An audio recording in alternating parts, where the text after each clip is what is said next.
apakah penegasan, apakah ini sudah cukup untuk memenuhi atas dasar semua yang kemarin sudah disampaikan pihak dari Roy Suryo terhadap dengan Ya kan kesempatannya Pak, cuma hari kamera, ini. Pak. Kameranya di sini, Kamera, Pak. Kesempatannya kan cuma hari ini, besok sudah kesempatan termohon ya. Dan menurut kami sudah cukup ya. Yang jelas bahwa hakim pasti paham. Nah, mudah-mudahan hakim memiliki hati nurani, keberanian untuk kemudian mengabulkan permohonan ini karena sudah melampaui sidang ketiga ya? Kedua hari ketiga. Sidang kedua hari Sidang ketiga. Sidang ketiga. Sidang ketiga. Ya, Sidang kedua.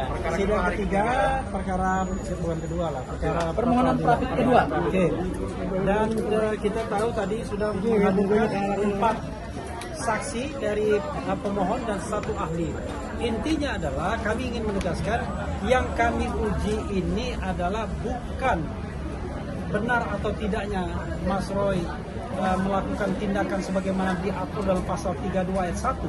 Karena benar dan tidak itu adalah materi pokok perkara. Yang kami masalahkan ini adalah apakah penetapan Mas Roy sebagai tersangka itu memenuhi bukti permulaan minimal 2 alat bukti. Dan itu haruslah bukti yang berkualitas meliputi saksi, ahli, surat atau kombinasi di antara ketiga ini. Nah, inilah yang kemudian sepanjang hari kami mengkonfirmasi kepada saksi-saksi kami, apakah Anda melihat pemohon dalam hal ini Mas Roy melakukan pencurian, melakukan peretasan, nyolong harddisk, kemudian merusak dokumen Pak Jokowi atau dokumen Dian Sandi dan lain sebagainya, yang semuanya dikatakan tidak. Dari fakta persidangan kita bisa melihat bahwa satu, ya, bahwa dokumen itu pastilah bukan dokumennya Pak Jokowi, itu jelas kan. Dokumen itu dokumen yang tidak rusak, masih bisa diakses.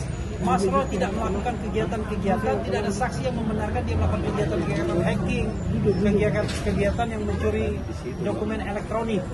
Dan ini memang agak aneh, dipermasalahkan dokumen Dian Sandi tapi yang marah Pak Jokowi, kira-kira begitu ya. Nah, karena itulah menurut saya ini penting sekali, mudah-mudahan hakim memahami ini dengan baik. Karena terlihat termohon dan turut termohon berusaha menyesatkan hakim, yaitu bahwa ini sudah masuk pokok perkara. Sekali lagi, kami tidak bicara tentang pokok perkara. Nah, untuk memberikan kehormatan ya kepada ahli kami, ya silakan Mas Didit untuk bicara, untuk menyampaikan kembali restate apa yang tadi sudah disampaikan. Silakan. Iya, baik. Jadi terima kasih ya semua rekan-rekan. Jadi begini, ini bolak-balik ya yang dimasalahkan oleh pihak Polda selaku termohon. Pertama, hukum acara ya. Hukum acara udah jelas, hukum acara harus digunakan pada saatnya sekarang ini, yaitu hukum acara yang sudah berlaku, yaitu rejim 2025 KUHP baru. Nah, kalau yang namanya bolak-balik dibilang itu KUHP lama, itu hanya batu uji. Karena apa? Tidak fair. Kita kalau mau menguji tindakannya si Polda dengan KUHP baru, ya dia akan keberatan ya. Jadi memang harus diuji dengan batu uji KUHP lama. Nah, itu ada Mahkamah Konstitusi nomor 21 putusannya. Nah, di situ ada 2 bukti permulaan. Saya harus jelaskan itu bukan pembuktian Mas Roy ini salah atau benar. Jadi pembuktian dia punya nggak bukti, ya 2 bukti permulaan. Jadi kalau perbuatan Mas Roy ini adalah dikatakan mencuri, ya, tapi jangan dia harus ada bukti-bukti itu yang mencuri. Jangan dia buktinya cuma mencemarkan nama baik, ya kan? Atau dikenakan pasal pembunuhan, bukti-buktinya tidak ada yang melihat dia membunuh, tidak ada bukti-bukti. Misalnya pisau, parang dan sebagainya, itu yang saya jelaskan. Jadi nggak bisa. Nah, kalau dibilang cuma formalitas, cuma 2 bukti permulaan, ya nggak bisa begitulah. Itulah namanya pelanggaran azas legalitas. Yaitu apa? Ada orang salah dituntut, disangka oleh pasal yang salah, didakwa, kemudian dihukum, ya setelah dituntut. Nah, akhirnya dibebaskan karena apa? Salah orang, salah pasal dan sebagainya. Dia tidak melakukan pembunuhan, itu kan sama aja. Gitu. Jadi itulah yang kita jaga. Jangan sampai ada pelanggaran-pelanggaran azas legalitas. Orang tidak melakukan perbuatan tersebut, dia didakwa dan dihukum menjadi melanggar pasal tersebut. Ya. Kita jadi azas legalitas bukan berarti oke, aturannya belum ada, tapi orang tersebut tidak melakukan, tetapi dia dituduh dengan pasal tersebut. Ya, demikian. Jadi itu yang kita harus jaga. Terima kasih. Pak, mau nanya penegasan Pak, bagaimana hari ini kan dihadirkan 3 orang saksi dan 4 orang ya sama 1 ahli kan. Artinya apakah penegasan, apakah ini sudah cukup untuk memenuhi atas dasar semua yang kemarin sudah disampaikan pihak dari Roy Suryo terhadap dengan Ya kan kesempatannya Pak, cuma hari kamera, ini. Pak, kamera di sini, kamera, Pak. Kesempatannya kan cuma hari ini, besok nggak kesempatan termohon ya. Dan menurut kami sudah cukup ya. Yang jelas bahwa hakim pasti paham. Nah, mudah-mudahan hakim memiliki hati nurani, keberanian untuk kemudian mengabulkan permohonan ini. Karena sudah jelas dari sisi rasionalitas saja ya, tiba-tiba kasus fitnah pencemaran nama baik lompat pada Undang-Undang ITE dengan ancaman hukuman 8 sampai 12 tahun penjara. Nah, yang kami tengarai tanpa fakta dan peristiwa di laporan polisinya dan tanpa adanya bukti permulaan yang cukup. Nah, itu yang kita persoalkan. Bagaimana orang disangka dan kemudian didakwa tanpa bukti permulaan yang cukup? Karena itu adalah kezaliman. Karena ketika orang menjadi terdakwa, jelas saja dia sudah mengalami sebuah proses yang tidak mengenakan karena dijadikan terlapor, tersangka, kemudian terdakwa, habis waktunya. Padahal perbuatan itu sama sekali tidak dilakukan, sama sekali tidak ada buktinya, sama sekali tidak ada saksinya, dan tidak ada keterangan ahli yang memperkuatnya. Kita belum bicara benar dan salahnya, tapi baru bicara tentang prasyarat. Jadi pre-requirement-nya itu sudah tidak memenuhi syarat. Itu ya. Tapi kawan-kawan sekalian, saya ingin memberikan kesempatan kepada Michael Sinaga. Ini saksi kita.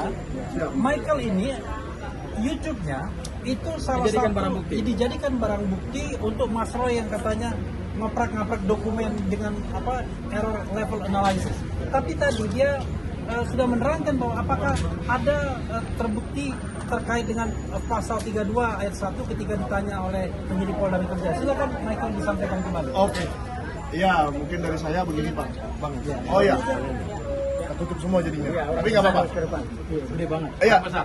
Jadi sekarang kan dipersoalkan lagi, di mana waktu itu saya dilaporkan oleh Pak Jokowi bersama Pak Roy Suryo.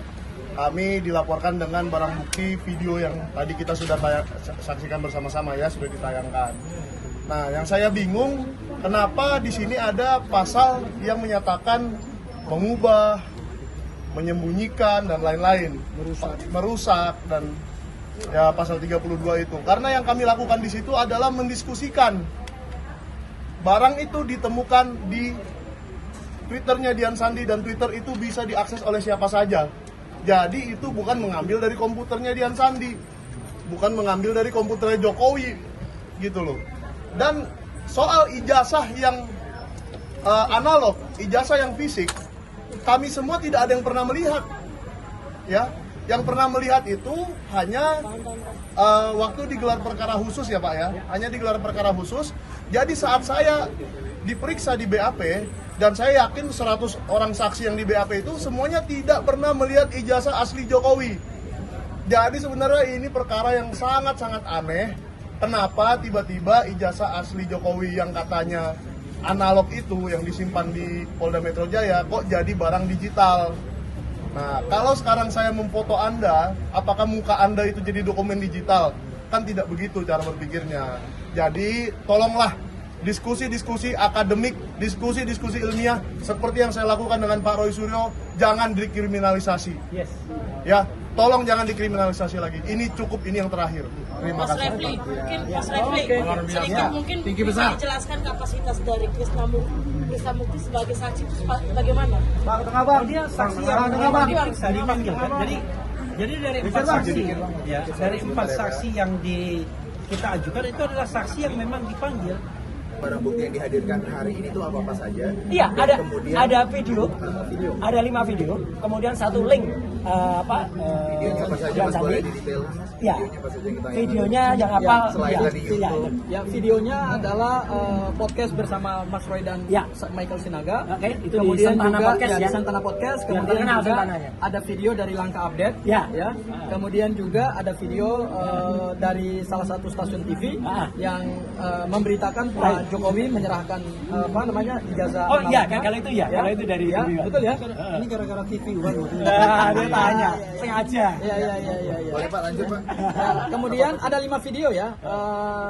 Dan tadi sebenarnya dari 5 video itu kami tidak putar semua Ya, ya. hanya Kami dua hanya yang putar diputar. 3 Tiga video. video. Kami hanya putar 3 video dan ada kurang lebih 26 bukti yang terlampir dalam surat alat bukti. Ya. Dan kemudian adalah ada 1 ahli 3 saksi. Betul. Ya, dan ada beberapa dokumen. Dan dari video yang jelas tanggal 26 Maret itu, ya itu jelas betul tidak ada saya. Nama saya pun tidak disebut di situ. Ya itu video durasinya lebih dari 1 jam 6 menit. Itu jelas ada orang-orang di situ ya. Saya nggak gue sebutkan itu karena ada sahabat-sahabat pejuang semua. Dan ada seorang yang sudah berkhianat ya, namanya si Omon. Omon aja disebut gitu. Ya, si Omon si Anipar itu disebut di situ. Itu ya. Ada lagi. Terima kasih, Mas Rio. Oke, terima kasih semuanya. Assalamualaikum. Subscribe, share, like, and comment. Subscribe, share, like, and comment. Subscribe, share, like, and comment. Subscribe, share, like, and comment. Subscribe, share, like, and comment.